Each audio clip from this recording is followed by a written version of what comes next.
तमाम पृथिवीर समस्त मानुष मिले यदि कुरान के परिवर्तन करते चाय একটা ছোট্ট সূরার মতো সূরা বানাইতে চায় পারবে না। কারণ হলো এটা পৃথিবীর কোনো মানুষের লিখিত কিতাব নয়, এটা পৃথিবীর কোনো মানুষের বানানো কোনো বই নয়, গল্পের বই নয়, উপন্যাসের বইয়ের মতো বই নয়, গানের একটা কবিতার মতো কবিতা নয়।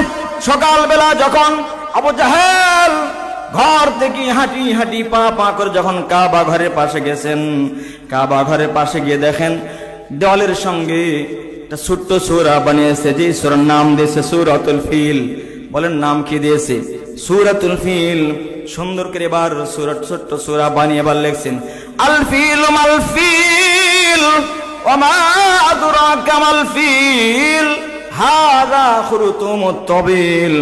এবার সেই ব্যক্তি সুন্দর করে লিখে রাখছেন আল ফিলু মাল ফিল, হাতির হাতি, ওমা আদরাকা মাল ফিল, হাতি সম্পর্কে তোমরা কি জানো? হাতির হাতি কি রে হাতি, হাতি সম্পর্কে তোমরা কি জানো? হাযা খুরতুমুত তাবিল, হাতির লম্বা একটা সুর আছে। আওয়াজ করে বলেন নাউযুবিল্লাহ। আবু জাহেল এবার যখন কাবা ঘরের পাশে যেই মাত্র দেয়ালের দিকে তাকিয়ে দেখেন একটা ছোট্ট সূরা বানিয়েছে, যে সূরার নাম দিয়েছে সূরাতুল ফিল। এমন করে যখন ছোট্ট সূরা যখন আবু জাহেল পড়ল, তারা তো আরবি ভাষার মানুষ, দেখার সঙ্গে সঙ্গে বুঝতে পারছে কি লিখছে। হাতির একটা লম্বা সুর আছে। এবার এই কবিকে ডাক দিয়ে বলছেন বেকুব কোথাকার, কে তোকে এইরকম একটা সূরা বানাইতে বলছে? তুই পারবি না সেটা আগেই বললে না কেন? হাতির লম্বা একটা সুর আছে, একটা ছোট্ট থেকে ছোট্ট বাচ্চাও তো জানে হাতির লম্বা একটা সুর আছে না নাই? লিল্লাহ তাকবীর। হাতির লম্বা একটা সুর আছে, এটা ছোট্ট একটা বাচ্চাও তো জানে। একজন অন্ধকেও যদি বলা হয় হাতি দেখতে কেমন, নাম তো বলবে হাতির লম্বা একটা সুর আছে, দেখতে বড় ভয়ানক, হষ্টপুষ্ট জানোয়ার। কথা বলেন ঠিক কিনা? কানা চোখ নাই, তারপরে বলবে হাতির একটা সুর আছে। কিন্তু এই কথা তোকে কে লিখতে বললো যে হাতির লম্বা একটা সুর আছে? এমন সূরা তোকে কে বানাইতে বললো? এবার বলেন তো ফয়সালা হয়েছে কোথা থেকে? আসমান থেকে ফয়সালা হয়েছে। এজন্য तमाम পৃথিবীর মানুষ মিলে যদি কোরআন একটা ছোট্ট সূরার মতো সূরা বানাইতে চায় পারবে নাকি বলেন তো? কারণ কোরআনের হেফাজতের জিম্মাদারি বলেন তো নিয়েছেন কে? মহান আল্লাহ পাক সূরা হিজরি প্রথম নাম্বার পৃষ্ঠা মাঝামাঝি জায়গার ভিতরে আসমানের মালিক 14 নম্বর পারার ভিতরে বলেন ইন্না নাহনু নাযালনা যিকরা ওয়া ইন্না লাহু লাহাফিজুন।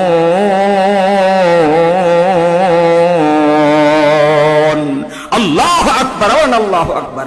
আসমানের মালিক আল্লাহ পাক বলেন নিশ্চয় কোরআন নাজিল করেছি আমি আল্লাহ, আর হেফাজতের জিম্মাদারিও নিয়েছি আমি আল্লাহ। কে নিয়েছেন বলেন তো? এজন্য আল্লাহ পাক বলেন ওয়া ইন কুনতুম ফি রাইবিম মিম্মা নাযালনা আলা আবদিনা ফাআতু বিসূরাতিন মিন মিথলিহি আদউ শুহাদাআকুম মিন দুনিল্লাহি ইন কুনতুম সাদিকিন। মহান আল্লাহ পাক বলেন ওয়া ইন কুনতুম ফি রাইবিম মিম্মা নাযালনা আলা আবদিনা, আমি যে কোরআন আমি আমার সেই বান্দার উপর নাযিল করেছি, তোমরা যদি সম্ভব হয় একটা সূরার মতো সূরা বানিয়ে দেখাও। বানাইতে গিয়ে যদি তোমাদের সমস্ত মানুষের সহযোগিতা নিতে হয় তারপরেও নাও। দেখো তো একটা ছোট্ট সূরার মতো সূরা বানাইতে পারো নাকি? আপনারা বলেন তো পৃথিবীর মানুষ মিলে কি পারবে নাকি এমন চ্যালেঞ্জ গ্রহণ করতে? পারবে না। কারণ হেফাজতের জিম্মাদারি আল্লাহ নিয়েছেন। কিভাবে হেফাজত করবেন? আশ্চর্য হবেন শুনলে কিভাবে কোরআন আল্লাহ পাক হেফাজত করবেন। আল্লাহ পাক কিভাবে কোরআন কারীম হেফাজত করবেন, গভীর মনোযোগ দিয়ে কথাগুলো শুনবেন। কাগজের কোরআন যদি तमाम পৃথিবী থেকে বিদায় করে দেওয়া হয়, কিন্তু এমন একটা জায়গায় কোরআন হেফাজত করেছেন যে জায়গায় পুড়ে ফেলা সম্ভব নয়। পুনরায় আবার কোরআন কারীম আবার সেই হাফেজে কোরআনরা লিপিবদ্ধ করে তামাম পৃথিবীর ভিতরে ছড়িয়ে দিবে। কথা বলেন ঠিক কিনা? যদি আগুন লেগে ধ্বংস হয়ে যায়, যদি আগুন লেগে যায় পুড়ে যায় পৃথিবীর সব বইয়ের দোকান, বিশ্ব থেকে হারাবে না পবিত্র কোরআন। বলেন বিশ্ব থেকে হারাবে না পবিত্র কোরআন। যদি আগুন লেগে ধ্বংস হয় পৃথিবীর সব বইয়ের দোকান, বিশ্ব থেকে হারাবে না পবিত্র কোরআন। বিশ্ব থেকে হারাবে না পবিত্র কোরআন। মারহাবা বলেন। এই মহাভারত বাংলাদেশ, পাকিস্তান এবং ইন্ডিয়া তিনটা রাষ্ট্র মিলে একটা রাষ্ট্র ছিল। সেই সময়ের নাম ছিল মহাভারত। বা নাম কি ছিল? মহাভারত। 300 বছর ইংরেজরা এই মহাভারতের ভিতরে শাসন চালিয়েছে। বলেন কয় শত বছর? 250 থেকে 300 বছর পর্যন্ত তারা যখন এই মহাভারতের ভিতরে শাসন চালিয়েছেন, এমন সময় যখন 250 থেকে 300 বছর পর্যন্ত শাসন চালালো, কিন্তু তারা বারবার মুসলমানদের উপর জুলুম করে, নির্যাতন করে, মুসলমানদের উপর আক্রমণ করে।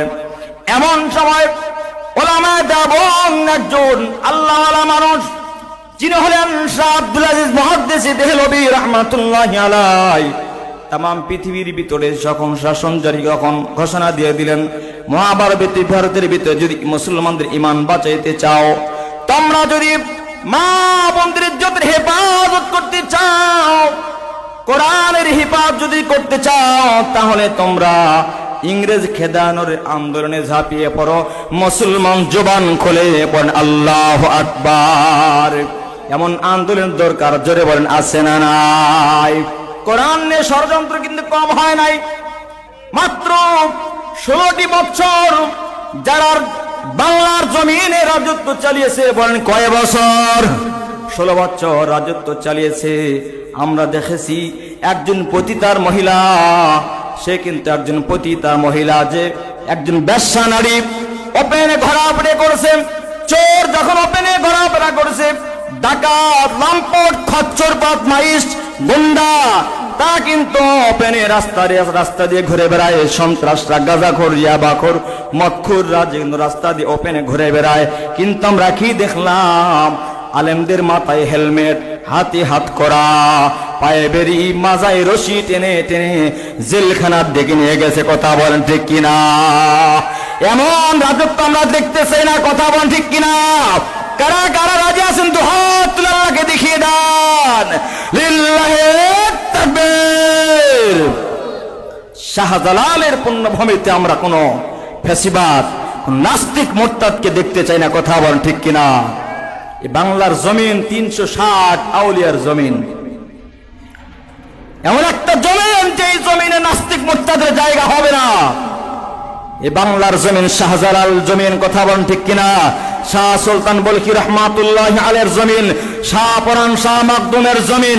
এই বাংলার জমিন হাজার নাস্তিক মোরতাদ বাংলার জমিন থেকে ইসলামকে বিদায়ী করে দেওয়ার জন্য বহুত ষড়যন্ত্র করেছে। কিন্তু ইতিহাস সাক্ষী, এই বাংলার জমিন আলেম ওলামা এমন ভাবে সোচ্চার হয়েছে, যেই তসলিমা নাসরিন বোরখার বিরুদ্ধে কথা বলেছে, আলেম ওলামাদের বিরুদ্ধে কথা বলেছে, কিন্তু আল্লাহ পাকের ফয়সালা হলো সেই তসলিমা নাসরিন বাংলার জমিন আলেম ওলামা মুসলমানরা এখন এক বাক্যে যখন আন্দোলন ডাক দিয়েছে, যেই মহিলা বোরখার বিরুদ্ধে কথা বলেছে, সেই মহিলা বোরকা পরে বাংলার জমিন ছাড়তে বাধ্য হয়ে গেছে। কথা বলেন ঠিক কিনা? ভয় পাচ্ছেন মনে হয়? কি সাহস আছে তো? ইনশাল্লাহ ময়দানে থাকবেন না ভাগবেন? কি ভাগবেন কারা কারা? ইনশাল্লাহ কি আপনারা ভাগবেন? হোঁশ তো ঠিক রাখা লাগবে। কি বুঝতে কষ্ট হচ্ছে? আমরা আল্লাহ পাকের ময়দান ছাড়ে ভাগতে রাজি। জীবন থাকবে যতদিন, ময়দানে থাকবো ততদিন ইনশাআল্লাহ। মুমিনের কোনো ভয় নাই। কি বলেন? মুমিনের কোনো ভয় আছে? আরে মুমিন মরলেই জান্নাত। মুমিন মাদনা মরলেই কোথায়? জান্নাত। কাফের, খ্রিস্টান, ইহুদি, মুরতাদ, নাস্তিক তাদের ভয় আছে, মরলে পিটানি আছে না নাই? কিন্তু মুমিন বান্দার মরলে কোনো ভয় নাই। বাঁচলে শহীদ, মরলে বাঁচলে গাজী, মরলে শহীদ। এই মাকাম দিয়েছেন কে বলেন? আল্লাহ দিয়েছেন। তাহলে আমাদের কোনো ভয় আছে? বাঁচলে গাজী, মরলে শহীদ। সুতরাং ইমানদার বান্দাদের কোনো ভয় নাই। তাহলে আমরা ময়দানে থাকবো তো ইনশাআল্লাহ? কোরআনের পথে থাকবো কতদিন বলেন? বাঁচবো যতদিন। মুসলমান বন্ধুরা আমার, যেই কথাগুলো বলতেছিলাম, শাহ আব্দুল আজিজ মুহাদ্দিসে দেহলভী রাহমাতুল্লাহি আলাইহি ভারতের জমিনে যখন ডাক দিলেন যে ইংরেজরা কিন্তু মুসলমানদের উপর কিভাবে জুলুম নির্যাতন করতেছে, মা বোনদের ধর্ষণ করছে, আপনাদের কষ্ট হয় মনে হয়? কষ্ট হচ্ছে। আলোচনা চলবে তো ইনশাআল্লাহ। আর কিছুক্ষণ মাত্র চালাবো, যেহেতু কোরআনের মাদ্রাসার মাহফিল, এজন্য সেই বিষয়ে আলোচনা করার দরকার আছে না নাই? আপনারা চান যে এলাকার ভিতরে বান্দারা, সন্তানরা কোরআনওয়ালা হোক? কারা কারা চান ইনশাআল্লাহ? এই এলাকার ভিতরে বাচ্চারা কোরআনওয়ালা হোক? কারা কারা চান? লিল্লাহ তাকবীর। ভাইয়ের আমার, বন্ধুরা আমার, কোরআনকে আল্লাহ পাক কিভাবে হেফাজত করবেন একটু মাত্র কিছু সময় দিবেন তো ইনশাআল্লাহ। খুব সুন্দর করে বোঝাতে চাই কিভাবে আল্লাহ পাক কোরআনকে হেফাজত করবেন। শাহ আব্দুল আজিজ মুহাদ্দিসে দেহলভী রাহমাতুল্লাহি আলাইহি ডাক দিয়ে বললেন, মহাভারতের মুসলমানদের ঈমান যদি রক্ষা করতে চাও, বাঁচাইতে চাও, তাহলে ইংরেজ খেদারের আন্দোলনে তোমরা ঝাঁপিয়ে পড়ো। আল্লাহু আকবার বলেন। ডাক দিলেন। ডাক দেওয়ার পর যখন এভাবে ডাক দিলেন, মুসলমান আর ব্রিটেনের খ্রিস্টানদের সঙ্গে যুদ্ধ শুরু হলো। আল্লাহু আকবার বলেন। যুদ্ধ শুরু হলো, একের পর এক যুদ্ধ হয়, বিজয় হয় মুসলমানদের। বলেন বিজয় কাদের হয়? একের পর এক বিজয় হয় মুসলমানদের। খ্রিস্টানদের মাথা খারাপ হয়ে গেল, কি ব্যাপার, কি ব্যাপার বুঝলাম না। অস্ত্র আমাদের বেশি, টাকা পয়সা আমাদের বেশি, স্বর্ণ আমাদের বেশি, কিন্তু বিজয় কেমনে মুসলমানদের হয় আমাদের তো বুঝে আসে না, কিভাবে এটা সম্ভব। ব্রিটেনের খ্রিস্টানরা সবাই বসে গেল, পরামর্শশালায় বসে গেলাম, কিভাবে এটা সম্ভব? অস্ত্র আমাদের বেশি, টাকা পয়সা আমাদের বেশি, স্বর্ণ আমাদের বেশি, কিন্তু বিজয় কেমনে হয় মুসলমানদের? এবার জবান খুলে বলেন তো, বিজয় যিনি দিচ্ছেন তিনি কে? পৃথিবীর মানুষ, মুমিন বান্দা অস্ত্রের মাধ্যমে বিজয় অর্জন করে না, টাকা পয়সার ক্ষমতা দিয়ে বিজয় অর্জন করে না, অস্ত্রপাতি, পরমাণু বোমা, এরকম বিভিন্ন অস্ত্র সশস্ত্র দিয়ে মুসলমানদের বিজয় আসে নাই। মুসলমানদের বিজয় দিয়েছেন আল্লাহ তাআলা। জিকির করেন লা ইলাহা ইল্লাল্লাহ। জোরে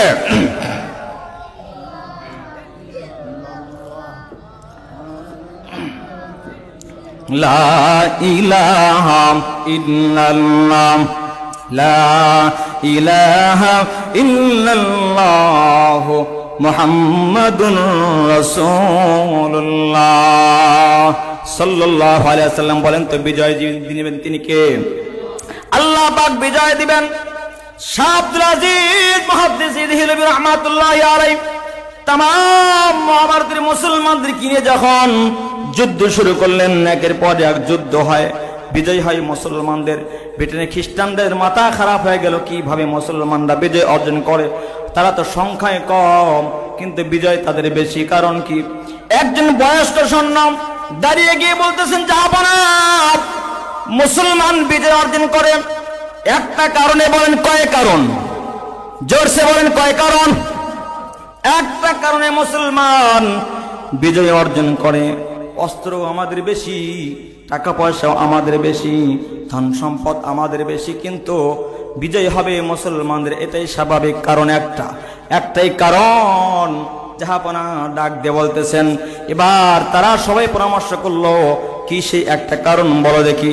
ওই বয়স্ক সৈন্য ডাক দিয়ে বলতেছেন, মুসলমান অস্ত্রের মাধ্যমে বিজয় অর্জন করে না, মুসলমান টাকা পয়সার মাধ্যমে বিজয় অর্জন করে না, সৈন্যবাহিনীর শক্তি দিয়ে মুসলমান বিজয় অর্জন করে না। বলে মুসলমানদের বিজয় অর্জন করার মাধ্যম হলো, মুসলমানদের সবচাইতে বড় শক্তির নাম হলো ঈমান। লিল্লাহি তাকবীর। মুসলমানদের বিজয় অর্জন হয় ঈমানের বলে বলিয়ান হয়ে। ইমান এমন একটা পাওয়ারের নাম যেই শক্তির কাছে পারমাণবিক বোমা বলেন আর যত কিছু বলেন এগুলো কোনো সময় তার কাছে টিকতে পারে না। ইমান এমন একটা শক্তির নাম। এমন সময় শাহ আব্দুল্লাহ এবার ব্রিটেনের সমস্ত খ্রিস্টানরা ডাক দিয়ে বলল, তাহলে ইমানটা কিভাবে ধ্বংস করা যায়? তার ইমান যদি ধ্বংস করা যায় তাহলে বিজয় অর্জন করা সম্ভব হবে। জানার দরকার আছে না নাই? ইমান কিভাবে ধ্বংস হয়? আজকের আলোচনা থেকে শিক্ষা নিয়ে যান, ইমান মুসলমানদের ইমান কিভাবে ধ্বংস হয় আর ইমানটা কিভাবে বৃদ্ধি পায়। জানা দরকার আছে না নাই? ইমানটা কিভাবে ধ্বংস করে দেয়? ব্রিটেনের খ্রিস্টান, বয়স্ক খ্রিস্টান ডাক দিয়ে বলতেছেন, মুসলমানের ইমান নামক ব্যাটারি, এই ব্যাটারিতে চার্জ হয় আল্লাহ পাকের কোরআন তেলাওয়াতের মাধ্যমে। বলেন কিসের মাধ্যমে ইমানের ব্যাটারিতে চার্জ হয়? আল্লাহ পাকের কোরআন তেলাওয়াতের মাধ্যমে। এটা আমার কোনো কথা নয়, আসমানের মালিক সূরা আনফালের ভিতরে আল্লাহ পাক মুমিনের গুনাহবলী বর্ণনা করতে গিয়ে বলে আল্লাহ পাক ডাক দিয়ে বলেন, ইন্নামাল মুমিনুনা আল্লাযীনা ইযা যুকিরাল্লাহু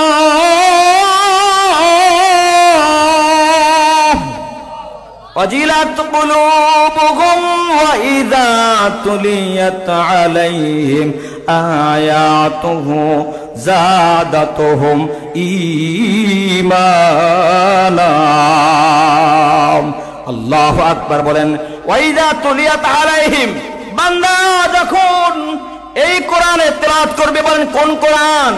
এই কোরআনুল কারীমের তেলাওয়াত করবে, যাদাতুহুম ঈমানা, ঈমান বৃদ্ধি পাবে, ঈমান বেড়ে যাবে।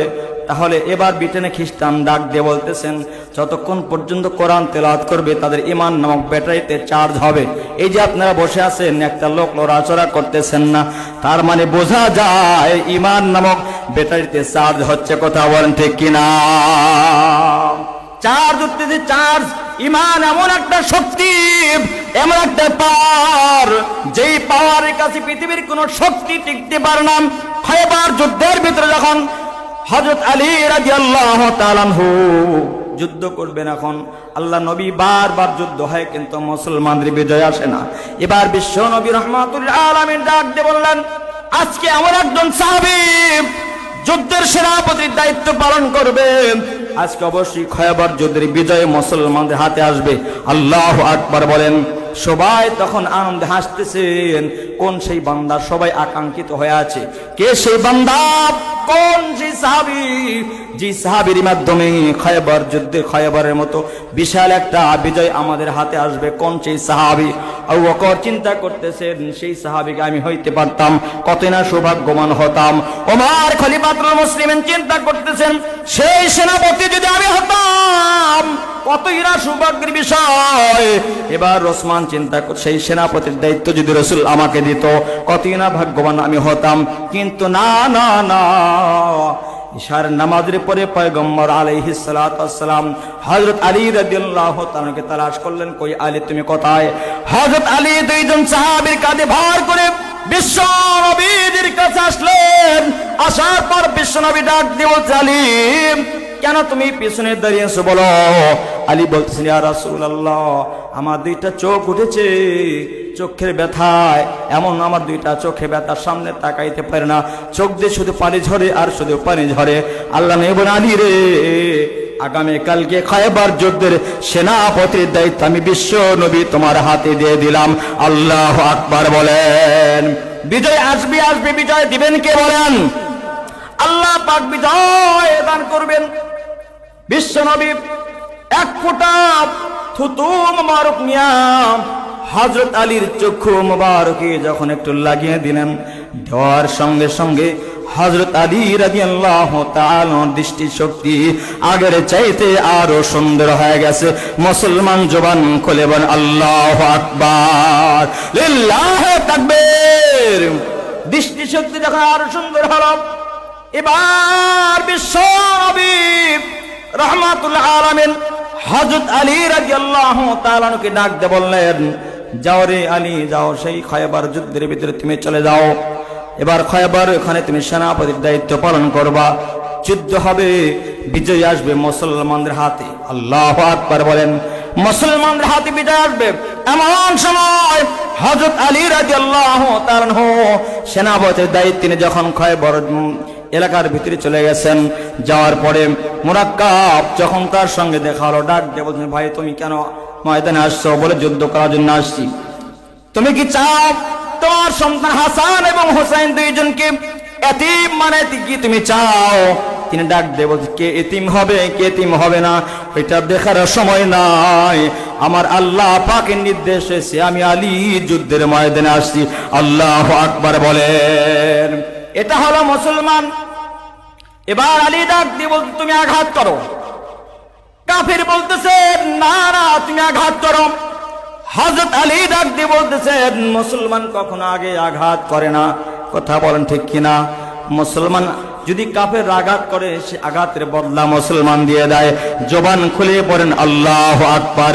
তাই তো কোন মুসলমান কোন কাফের গায়ে আঘাত করে না, কারণ মুসলমানদের শিক্ষা দিয়েছে কোরআনের মাধ্যমে কে? মুসলমান কখনো কোন কাফের, বেদিন, নাস্তিক, মুরতাদ কাউকে আগে আঘাত করে না। হযরত আলী রাদিয়াল্লাহু তাআলা আনহুকে যখন আঘাত করতে আরম্ভ করল, হযরত আলী রাদিয়াল্লাহু তাআলা আনহু আঘাতগুলো সহ্য করতে লাগলেন, একের পরে এক আঘাতগুলো সহ্য করলেন। আঘাতগুলো সহ্য করার পরে এবার বলেন, মুরাক্কাব তুমি আমার আঘাতগুলো এবার সহ্য করার জন্য, আমার আঘাতগুলো তুমি গ্রহণ করার জন্য তুমি রেডি হয়ে যাও। হযরত আলী রাদিয়াল্লাহু তাআলা আনহু তরবারি উপরের দিকে উঠাইছেন, এক আঘাত করেছেন। ইমানদারের কি পরিমাণ পাওয়ার আল্লাহ পাক দান করেছেন, সঙ্গে সঙ্গে কাফেরের শরীরটা দ্বিখণ্ডিত হয়ে তরবারি মাটির ভিতরে গেড়ে গিয়েছে। মুসলমান জবান খুলে বলেন আল্লাহু আকবার। এবার কাফেরদের এবং মুসলমানদের মাঝে যুদ্ধ শুরু হলো।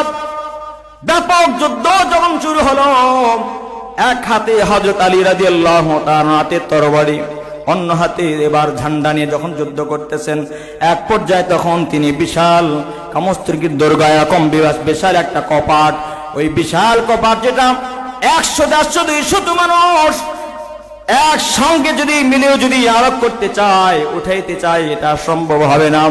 হযরত আলী রাদিয়াল্লাহু তাআলা আনহু ওই জিনিসটাকে, যেটা মানুষ 100 থেকে 150 জন মানুষ পর্যন্ত সবগুলো মানুষ একসাথে উঠানো সম্ভব হবে না, সেই জিনিসটা কপাটটা হযরত আলী রাদিয়াল্লাহু তাআলা আনহু বাম হাত দিয়ে উত্তোলন করে উপরের দিকে ঝান্ডা সেই ব্যবহার করেছেন। আল্লাহু আকবার বলেন। এবার জবান খুলে বলেন তো, শক্তি দিয়েছেন কে? এটা হলো ইমানের পাওয়ার, ইমানের পাওয়ার। এবার যুদ্ধ শেষ করে যখন হযরত আলী রাদিয়াল্লাহু তাআলা বিশ্বনবীর কাছে আসলেন, সাহাবীরা বলতেছেন, ইয়া রাসূলুল্লাহ, এমন একটা ভয়ঙ্কর দৃশ্য দেখলাম। কি দৃশ্য দেখেছো বলো? ওই যে খায়বার যুদ্ধে গিয়ে আমরা দেখলাম হযরত আলী রাদিয়াল্লাহু তাআলা আনহু বিশাল একটা এরকম দুর্গ নিয়ে, যখন বিশাল একটা কপাট নিয়ে যখন বাম হাত দিয়ে ঝান্ডা সেই ব্যবহার করেছেন, যেটা ওঠানো সম্ভব নয়, 100-200 মানুষ মিলে ওঠানো সম্ভব নয়। হযরত আলী রাদিয়াল্লাহু তাআলা আনহু বাম হাত দিয়ে সেটাকে উঠিয়ে ঝান্ডা হিসেবে ব্যবহার করেছেন। মুসলমান জবান খুলে বলেন আল্লাহু আকবার। বিশ্বনবী ডাক দেব, আলী রে, কিভাবে সম্ভব হলো এটা? কেমনে তুমি বাম হাত দিয়ে উঠালে? আমি একটু দেখতে চাই। আল্লাহু আকবার বলেন। কিভাবে তুমি বাম হাত দিয়ে এটা উঠালে আমি একটু দেখতে চাই। হযরত আলী রাদিয়াল্লাহু তাআলা আনহুকে আল্লাহর নবী নিয়ে গেলেন ওই খয়বর এলাকার ভেতরে। যখন নিয়ে গেলেন, এবার হযরত আলী রাদিয়াল্লাহু তাআলা আনহুকে বললেন, উঠাও দেখি। বাম হাত দিয়ে ধরছেন, ওঠে না। ডান হাত দিয়ে ধরলেন, ওঠে না। দুই হাত একসাথে দিয়ে উপরের দিকে উঠাইতে চায়, কিন্তু ওঠে না। সমস্ত শরীরের শক্তি দিয়া যখন ওই জিনিসটাকে উঠাইতে চায়, কিন্তু ওঠে না। এবার বলেন তো, ইমানের পাওয়ার যুদ্ধের সময় যিনি দান করেছিলেন তিনি কে? এবার এর জন্য বলতেছিলাম, এমন একটা পাওয়ার, ইমান এমন একটা শক্তি, যেই শক্তির কাছে অস্ত্র কোন বলেন, পরমাণু বোমা বলেন, কোন কিছুই আল্লাহ পাকের সেই ইমানের যে দৌলত আল্লাহ পাক ইমানদার বান্দাদের দিলে অন্তরে দিয়েছেন, এই শক্তির কাছে কোনো কিছুই একটা মুহূর্তের জন্য টিকবে না। জবান খুলে পড়েন আল্লাহু আকবার। শাহ আব্দুল আজিজ মুহাদ্দিস দেহলভী রাহমাতুল্লাহি আলাইহি বারবার যুদ্ধ করেন, মুসলমানদের বিজয় হয়। এবার ব্রিটেনে খ্রিস্টানদের ভিতরে আরব আলোচনা শুরু হলো, তাহলে ইমান যদি কোরআন তেলাওয়াতের মাধ্যমে ইমান নামক ব্যাটারিতে চার্জ হয়, তাহলে ইমান নষ্ট করার মূল জিনিস হলো কোরআন তেলাওয়াত থেকে তাদেরকে বিরত রাখতে হবে। এবার জবান খুলে বলেন তো, কোরআন থেকে তেলাওয়াত বন্ধ করার ষড়যন্ত্র যতই করুক এটাকে সম্ভব হবে নাকি বলেন তো? কারণ কোরআন আল্লাহ পাক রব্বুল আলামিন মানুষের এমন একটা জায়গায় হেফাজত করেছেন, যেই জায়গায় আঘাত করলে কখনোই মানুষের কোরআন ভুলে যাওয়া সম্ভব হবে না। আল্লাহু আকবার বলেন। ভাইয়েরা আমার, বন্ধুরা আমার, গভীর মনোযোগ দিয়ে কথাগুলো বুঝবেন। এবার বললাম ঠিক আছে, তাহলে কি করা যায়? কাগজের কোরআন যতগুলো আছে তামাম মহাভারতের ভিতরে সমস্ত কোরআনগুলোকে আগুনে জ্বালিয়ে ভস্ম করে দাও। লক্ষ লক্ষ কোটি কোটি টাকা খরচ করে তারা চলে আসলো মহাভারতের ভিতরে। এসে সমস্ত মহাভারত থেকে লাইব্রেরিগুলো থেকে কোরআনগুলো কিনে কিনে আগুনে জ্বালিয়ে পুড়ে ভস্ম করে দেয়। নাউজুবিল্লাহ পড়েন। আগুন দিয়ে জ্বালিয়ে পুড়ে শেষ করে দিলাম। এবার ব্রিটেনের খ্রিস্টান বন্ধুর সঙ্গে মহাভারতের মুসলমান বন্ধুর দেখা হলো। দুই বন্ধুর মধ্যে কথা শুরু হলো। বন্ধু, ব্রিটেন থেকে কেন আসছো বলো? মুসলিম বন্ধু ডাক দে বলছে, বন্ধু ব্রিটেন থেকে কেন আসছো? খ্রিস্টান ডাক দে বলছেন, বন্ধু রে, ব্রিটেন থেকে আসছি, এতদিন পর্যন্ত তোমাদের সঙ্গে যুদ্ধ হয়েছে কিন্তু তোমরা বিজয় অর্জন করেছো। আজ থেকে কিন্তু কোন মুসলমান খ্রিস্টানদের সঙ্গে বিজয় অর্জন করতে পারবে না। জবান খুলে পড়েন নাউজুবিল্লাহ। বিজয় অর্জন করতে পারবে না। কারণ কি? কারণ উল্লেখ করতেছেন মহাভারতের ভিতরে যত কোরআন ছিল সমস্ত কোরআনকে আগুনে জ্বালিয়ে দিয়েছি, আর কিন্তু তোমরা বিজয় অর্জন করতে পারবে না। এবার মুসলমান বন্ধু ডাক দিয়ে বলতেছেন, বন্ধুরে, কেমন কোরআন পড়েছিস বল, কোরআনটা দেখতে কেমন? এবার খ্রিস্টান ডাক দিয়ে বলছে, কোরআনটা দেখতে ডিকশনারির মতো দেখা যায়। এই কোরআন কিসের মতো দেখা যায় বলেন তো? আপনাদের মনে ঘুম ধরছে, বিরক্ত হচ্ছেন, রাগ করতেছেন? কারা কারা দু হাত তুলেন ইনশাআল্লাহ দেখি। কেউ রাগ করতেছেন না তো? বিরক্ত হচ্ছেন? আলোচনা চলবে নাকি ছেড়ে দেব? এবার যখন অল্প কিছু সময় কথা বলবো, গভীর মনোযোগ দিয়ে শুনেন। কোরআনের কেমন দাম, কোরআন ওয়ালার কেমন আল্লাহ পাকের কাছে দাম, এটা জানার দরকার। যেহেতু মাদ্রাসা, এতিমখানা মাদ্রাসার আলোচনা মাহফিল, এজন্য কোরআন সম্পর্কে আলোচনা হওয়ার দরকার। এবার তিনি ডাক দিয়ে বলতেছেন, বন্ধু, তোমরা যে কোরআন পড়েছো, কোরআনটা দেখতে কেমন? তিনি ডাক দিয়ে বলছে, কোরআনটা ডিকশনারির মতো দেখা যায়। বলে কিসের কোরআন? বলে কাগজ দিয়ে, কাগজের কোরআন। কি দিয়ে লেখা? বলে কালো কালি দিয়ে লেখা। এবার মুসলমান বন্ধু খ্রিস্টানের হাত চেপে ধরে বলতেছেন, ওরে খ্রিস্টানের বাচ্চা খ্রিস্টান, এমন একটা কোরআন পড়েছি যেই কোরআন ডিকশনারির মতো দেখা যায়, যে কোরআন কাগজের কোরআন, কালি দিয়ে লেখা। এই কোরআন কি হাঁটতে পারে? বলে না হাঁটতে পারে না। চলতে পারে? বলে না চলতে পারে না। খাইতে পারে? বলে না খাইতেও পারে না। কথা বলতে পারে? বলে না কথাও বলতে পারে না। ওরে খ্রিস্টান, এমন একটা কোরআন পড়েছিস যেই কোরআন হাঁটতে পারে না, চলতে পারে না, খাইতে পারে না, ঘুমাইতে পারে না, কোথাও বলতে পারে না। কাগজের লেখা কোরআন, কালি দিয়ে লেখা, এমন একটা কোরআন পড়ে বড় বাহাদুরি করতেছিস। তুই কি জানিস আল্লাহর জমিনে এমন কোরআন আছে যেই কোরআন হাঁটতে পারে, চলতে পারে, কথাও বলতে পারে? মুসলমান জবান খুলে বলেন আল্লাহু আকবার, লিল্লাহি তাকবীর। এমন একটা কোরআন আছে যেই কোরআন হাঁটতে পারে, চলতে পারে, কথাও বলতে পারে। খ্রিস্টানের মাথা নষ্ট, কয় কি রে? সেই কোরআন আবার কোথায়? যেই কোরআন হাঁটতে পারে, চলতে পারে, কথাও বলতে পারে। এই কোরআন দেখার দরকার আছে না নাই? খ্রিস্টান ডাক দিয়ে বলতেছেন, বন্ধু রে, ওই কোরআন কোথায় বল? ওই কোরআনের সন্ধান যদি দিতে পারি, ব্রিটেন থেকে আমাকে সুন্দর সুন্দর উপঢৌকন, আমাকে বড় বড় হাদিয়া আমাকে দেবে, বড় বড় পুরস্কার দিয়ে আমাকে পুরস্কৃত করবে। কোরআন কোথায়? মুসলমান বন্ধু খ্রিস্টানের হাত চেপে ধরে দিল্লির শাহিদানে মসজিদের কাছে একটা মাদ্রাসা আছে, যেই মাদ্রাসা আজও একটা মাদ্রাসা, হেফজখানা মাদ্রাসা। এতিমখানা হেফজখানা একটা মাদ্রাসা আছে, আজও আছে দিল্লির শাহী জামে মসজিদের কাছে সেই মাদ্রাসা। খ্রিস্টান বন্ধুর হাত ধরে মুসলমান বন্ধু নিয়ে গেল সেই মাদ্রাসার কাছে গিয়ে বলতেছেন, ও হাফেজ সাহেব, এমন একটা হাফেজ কোরআন দাও যে হাফেজ কোরআন সূরা বাকারা থেকে নিয়ে সূরা নাস পর্যন্ত নির্ভুলে একসাথে এক বসনায় সুন্দর কোরআনুল কারীম সূরা বাকারা থেকে নিয়ে নাস পর্যন্ত সুন্দর করে শুনিয়ে দিবে, আমার একটা হাফেজ কোরআন দান করে দাও। আল্লাহু আকবার বলেন। হাফেজ কোরআন ছোট্ট না, আমার এক কোরআনের পাখি, ছোট্ট কোরআনের পাখি ডাক দিয়ে বললেন, ও কোরআনে বলি, ওই যে ডাক একজন খ্রিস্টান কিনে আসছে কোরআন শোনার জন্য, সে কোরআন মানে না।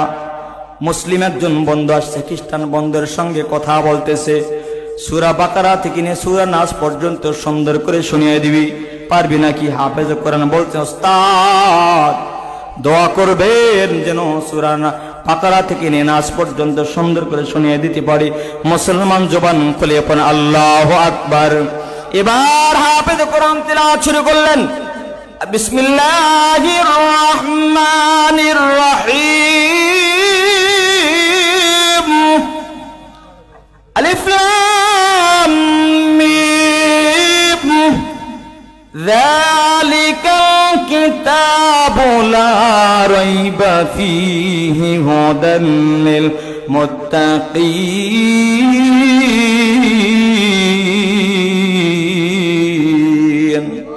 এমন সুন্দর করে যখন কোরআন হাফেজ কোরআন তিলাওয়াত শুরু করলেন, তিলাওয়াত চলতেছে, তিলাওয়াত চলতেছে, তিলাওয়াত চলতেছে, তিলাওয়াত যত সামনে যায় হাফেজ কোরআন চোখের কোনা দিয়ে বৃষ্টির ফোঁটার মতো পানি গড়িয়ে গড়িয়ে পড়ে, মুসলমান বন্ধুর চোখের কোনা দিয়েও পানি পড়ে।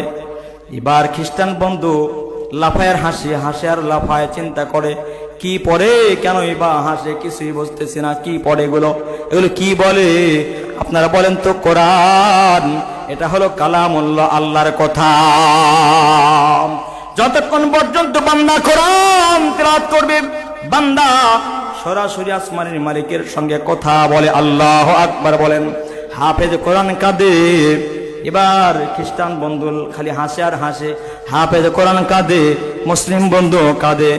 এবার খ্রিস্টান যখন দেখতেছে তারা কি বা পরে, কেনই বা কাঁদে, এবার সূরা বাকারা শেষ, আর ইমরান শেষ, নিসা শেষ, একের পরে এক সূরাগুলো শেষ যখন করলেন, এবার চলে গেছেন সূরা ইয়াসিনের ভিতরে। কোন সূরা বলেন তো? সূরা ইয়াসিনের ভিতরে চলে গেছেন। এবার ছোট্ট কোরআনের পাখিটা ডাক দিয়ে বলতেছেন, ইয়াসিন ওয়াল কুরআনিল হাকীম,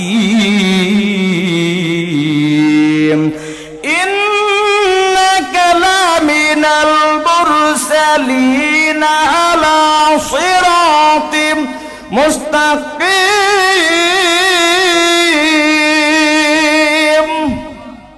এমন করে করে যখন কোরআনের পাখি বুলবুলি সূরা ইয়াসিন তেলাওয়াত করতে শুরু করলো, এবার খ্রিস্টান বন্ধু একদম নীরব হয়ে গেল, জবানে কোনো কথা নাই, একদম এক টাক লাগিয়ে হাফেজ কোরআন দিকে তাকিয়ে আছে।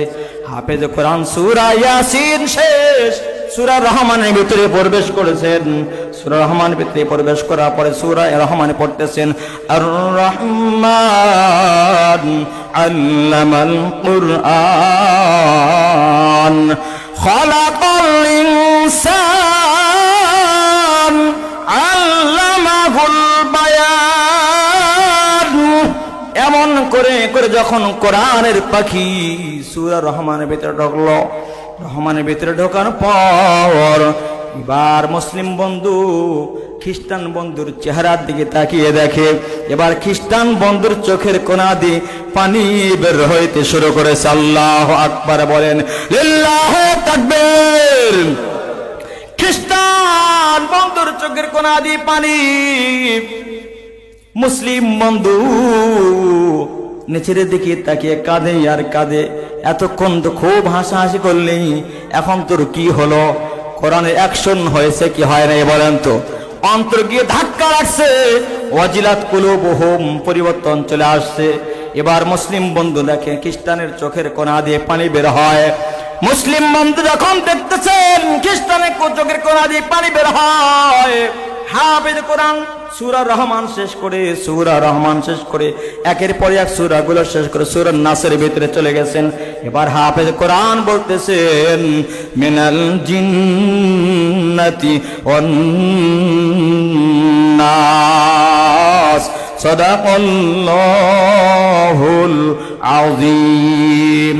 যেই মাত্র বলছেন সাদাকাল্লাহুল আযীম, খ্রিস্টান ওই যে কোরআনের পাখির পাটা চেপে ধরছে, লাভ দিয়ে চেপে ধরলো, ধরে বলতেছি বাবা কোরআনের তেলাওয়াত বন্ধ করবি না। ব্রিটেন থেকে আসছিলাম কোরআন পুরোপুরি ফেলার জন্য, আগুনে জ্বালিয়ে পুড়িয়ে ভস্ম করে দেওয়ার জন্য, কিন্তু যেই ব্রিটেন থেকে এসেছিলাম কোরআন পুড়ে ফেলার জন্য, আর কোনো দিন ব্রিটেনে ফিরে যেতে চাই না। এই মুহূর্তে আমাকে কালেমা পড়ে মুসলমান বানায় দাও। আশহাদু আল্লাহ ইলাহা ইল্লাল্লাহ ওয়া আশহাদু আন্না মুহাম্মাদার রাসূলুল্লাহ। লা ইলাহা ইল্লাল্লাহ, জোরে মোহাব্বতে লা ইলাহা ইল্লাল্লাহ, জোরে লা ইলাহা ইল্লাল্লাহ। এবার বলেন তো তাম পৃথিবী থেকে যদি কাগজের কোরআনকে পুড়িয়ে ফেলতে চায় সমস্যা আছে? কোরআন হেফাজত যিনি করেছেন সিনার ভিতরে তিনি কে? কাগজের কোরআন পৃথিবী থেকে বিদায় করে দেওয়া যায়, কিন্তু মানুষের সিনার ভিতরে আল্লাহ পাক কোরআনকে হেফাজত করেছেন। সেই জায়গা থেকে পুরি পৃথিবী থেকে বিদায় করে দেওয়া সম্ভব নয়। এজন্য কবি ডাক দিয়ে বলতেছেন, কবি ডাক দিয়ে সুন্দর করে মানুষের মাঝে, তাম পৃথিবীর মানুষের মাঝে ছড়িয়ে দিয়েছেন, যদি আগুন লাগে ধ্বংস হয়ে যায়, যদি আগুন লেগে যায় পুড়ে যায় পৃথিবীর সব বইয়ের দোকান, বিশ্ব থেকে হারাবে না পবিত্র কোরআন, বিশ্ব থেকে হারাবে না পবিত্র কোরআন। আল্লাহু আকবার বলেন। করবে কেমন করে কোরআন ধ্বংস? আগুনের তেজ আছে বিশ্ব ভরা অগণিত কোরআনের হাফেজ, আছে না নাই? আছে না নাই? তাম বিশ্বের ভিতরে হাজার হাজার কোরআনের হাফেজ আছে, যাদের সিনার ভিতরে পুরো কোরআন শরীফ আল্লাহ পাক হেফাজত করেছেন। কাগজের কোরআন যদি জ্বালিয়ে দেওয়া হয়, ওই কোরআন তোমরা কেমনে জ্বালাইবা? এজন্য কবি ডাক দিয়ে বলতেছেন, করবে কেমন করে কোরআন ধ্বংস? আগুনের তেজ আছে বিশ্ব ভরা অগণিত কোরআনের হাফেজ, তারা আবার ছাপাই আসমানি গ্রন্থ, তারা আবার ছাপিয়ে আসমানি গ্রন্থ, বাঁচাবে ইসলামের মান, বিশ্ব থেকে হারাবে না। একটু জবান খুলে পড়েন, বিশ্ব থেকে হারাবে না পবিত্র কোরআন। যদি আগুন লেগে ধ্বংস হয় পৃথিবীর সব বইয়ের দোকান, বিশ্ব থেকে হারাবে না পবিত্র কোরআন, বিশ্ব থেকে হারাবে না পবিত্র কোরআন। ওই যে পাকিস্তানের ভিতরে একবার বিমানের ভিতরে আগুন লেগে গেছে, আগুন লাগানোর পরে তাম মানুষগুলো পুড়ে শেষ হয়ে গেল, বিমান পুড়ে শেষ হয়ে গেছে, কিন্তু এরকম একটা কোরআন বিমানের ভিতরে ছিল। সমস্ত মানুষ পড়ল আগুন দিয়া, সমস্ত সব আসবাবপত্র আগুন দিয়ে জ্বালিয়ে গেল, বিমান পুড়ে শেষ হয়ে গেল, কিন্তু কোরআন পুড়ে নাই। এজন্য কবি বলতেছেন, দেখো পাকিস্তানের জিয়া মরল বিমান দুর্ঘটনায় ভাই, তার বিমান পুড়ে ছাই হয়েছে, কোরআন পড়ে নাই। মারহাবা কোন। দেখো পাকিস্তানের জিয়া মরল বিমান দুর্ঘটনায় ভাই, তার বিমান পুড়ে ছাই হয়েছে, কোরআন পড়ে নাই। যেমন ছিল তেমন আছে, ওরা যেমন ছিল তেমন আছে, একটি সূরাও হয়নি ইসলাম, বিশ্ব থেকে হারাবে না পবিত্র কোরআন। বলেন বলেন, বিশ্ব থেকে হারাবে না। যদি আগুন লেগে যায় পুড়ে যায় পৃথিবীর সব বইয়ের দোকান, বিশ্ব থেকে হারাবে না পবিত্র কোরআন। আপনাদের কি মনে হয় কোরআন হারাবে?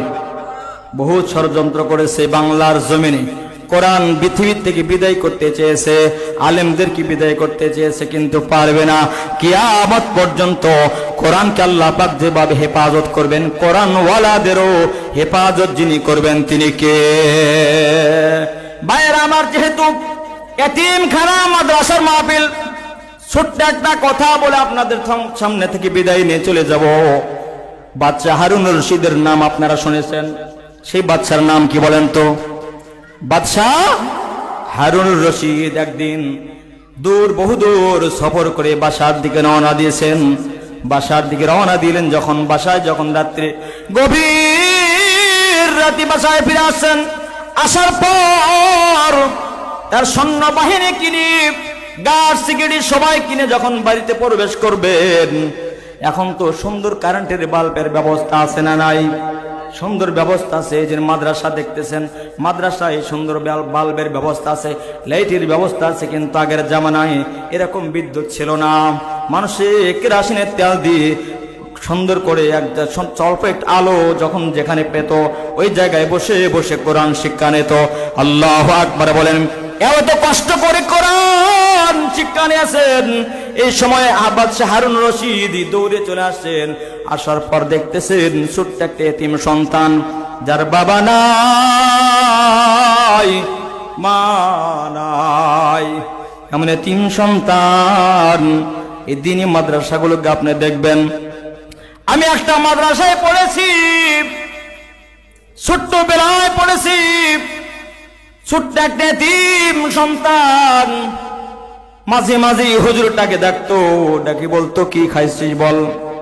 বাচ্চাটা মাদ্রাসার বোর্ডিং এর খানা পিনার টাকা দিতে পারতো না, বড় গরিব, বড় অসহায় সন্তান, বড় অসহায়, টাকা নাই, মার টাকা নাই, বাবাও নাই, মাও নাই।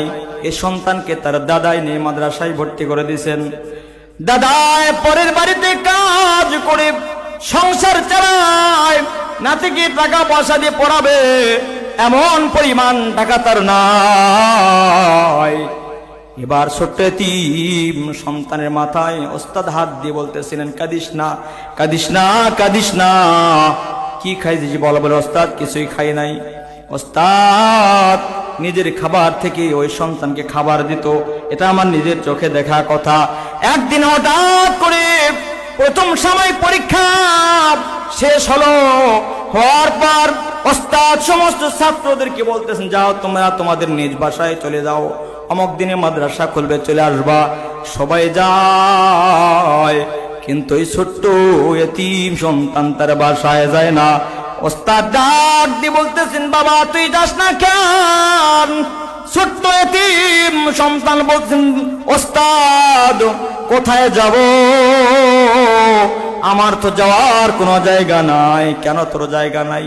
তোর দাদা না আছে, তোর দাদি না আছে, সেখানে চলে যা। দাদাই মানুষের বাড়িতে কাজ করে, দাদি অন্যের বাসায় কাজ করে। আমাকে বলছে মাদ্রাসা ছুটি হলে তুই মাদ্রাসায় থাকবি, বাসায় আসবি না। কই থেকে তুই খাবার পরন দিব, কি কই থেকে তোকে অর্থ দেব, টাকা পয়সা দেব, খাবার কোথা থেকে দিব? আমার কাছে তো টাকা নাই। কি করুন ইতিহাস শুনে যান। এমন এতিম সন্তান, এই যে কচুয়া ফরকানি হাফেজা মাদ্রাসা এতিম খানা যে আছে, এখানে দেখেন অনেক এতিম বাচ্চারা আছে না নাই? এতিম বাচ্চারা আছে যাদের মাথায় বিশ্বনবী বলেন, এতিম বান্দাদের মাথায় হাত রেখে যদি কেউ দোয়া করে, একবার যদি তার মায়ার নজরে যদি এতিম বান্দাদের মাথায় এরকম করে হাত লাগিয়ে দেয়, বিশ্বনবী বলেন তার মাথায় যত চুল আছে সমপরিমাণ নেকি দিয়া ওই বান্দার আমল নামা আল্লাহ ভরিয়ে দিবেন। মারহাবা, মারহাবা, মারহাবা। এবার বিশ্বনবী ডাক দিয়ে বলতেছে, এতিমদের অন্তরে কষ্ট দিবি না। সর্বক্ষণ এতিম গরিব অসহায় বাচ্চাদের খবর নেবি।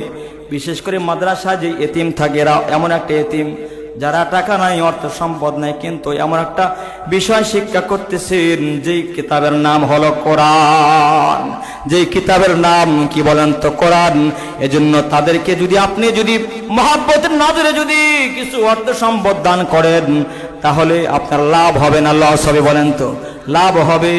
এজন্য বাচ্চা হারুন রশিদ এবার বাসায় যখন আসলেন, আসার পর দেখতেছেন তার বাসার জানালার ফাঁকা দিয়ে অল্প একটু আলো আসতেছে। আলো দিয়ে ছোট্ট একটা এতিম সন্তান যার বাবা নেই মা নাই, এরকম একটা কোরআন নিয়ে ওই রকম অল্প একটা আলোর মাঝে এভাবে বসে বসে পড়তেছেন আলহামদুলিল্লাহ রাব্বিল আলামিন আর রহমানির রহিম মালিক ইয়াউমিদ্দিন ইয়্যাকা না'বুদু ওয়া ইয়্যাকা নাস্তাঈন اهدنا الصراط المستقيم صراط الذين أنعمت عليهم غير المغضوب عليهم ولا الضالين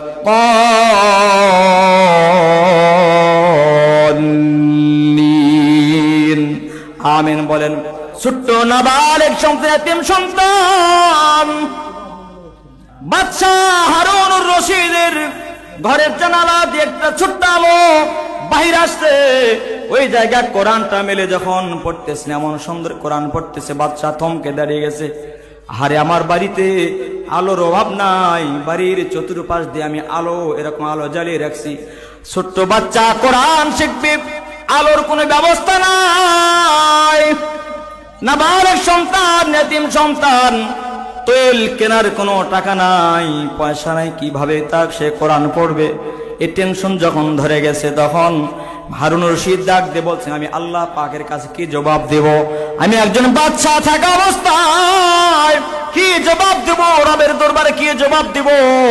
আমার তো টাকার অভাব নাই। ছোট্ট বাচ্চা কোরআন শিখবে, এই পরিমাণ টাকা তার নাই।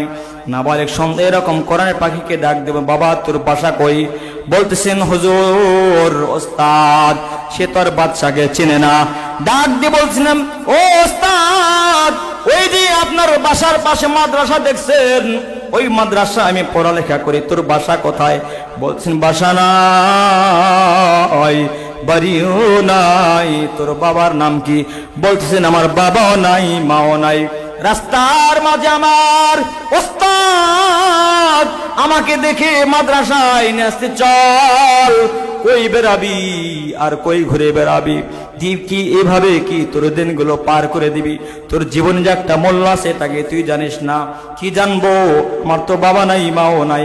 ওস্তাদ আদর করে মাদ্রাসায় নিয়ে আসছেন, কিন্তু আমার ওস্তাদ বড় গরিব, আমাকে পড়াবে এই পরিমাণ অর্থ আমার ওস্তাদেরও নাই।